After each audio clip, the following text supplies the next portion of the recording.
Medak municipal ఎన్నికలలో భాగంగా Congress party బలపరిచిన 11వ వార్డు నస్రీన్ బేగం అభ్యర్థి గెలుపు కోసం కాంగ్రెస్ శ్రేణులతో కలిసి ప్రచారం నిర్వహించిన మెదక్ నియోజకవర్గం ఎమ్మెల్యే మైనంపల్లి రోహిత్ ఈ సందర్భంగా మాట్లాడుతూ 11వ వార్డులో ఎన్నికల ప్రచారాన్ని నిర్వహించడం జరిగిందని 11వ వార్డు సభ్యులందరూ కూడా సమయుద్దీన్ మాకు అందరికీ అందుబాటులో ఉంటాడని సమయుద్దీన్ సోదరి అయిన నస్రీన్ బేగంను చేతి గుర్తుకు ఓటు వేసి గెలిపించుకుంటామని ప్రజలు అన్నారని తెలిపారు.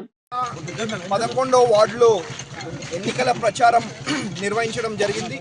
మరి ప్రజలందరూ కూడా ఒకటే చెప్తా ఉన్నారు, సమయుద్దీన్ మా బిడ్డ, తప్పకుండా నస్రీన్ బేగంని గెలిపించి మరి సమయుద్దీన్ ఎందుకంటే ప్రతి ఇంటింటికి పోయి పనిచేసేవాడు, అదేవిధంగా ఇంకో 5 ఏళ్ళు కూడా ఈ ఇంటింటికి వచ్చి పనిచేస్తాడని చెప్పి మరి తెలియజేసుకుంటూ అన్ని విధాలుగా కూడా మరి మీకు అండగా ఉంటాడు. కాబట్టి చెయ్యి గుర్తుకు ఓటేసి నస్రీన్ బేగం గారిని మరి సమయుద్దీన్ గారి సోదరిని నస్రీన్ బేగం గారిని గెలిపించాలని చెప్పి కోరుతాం.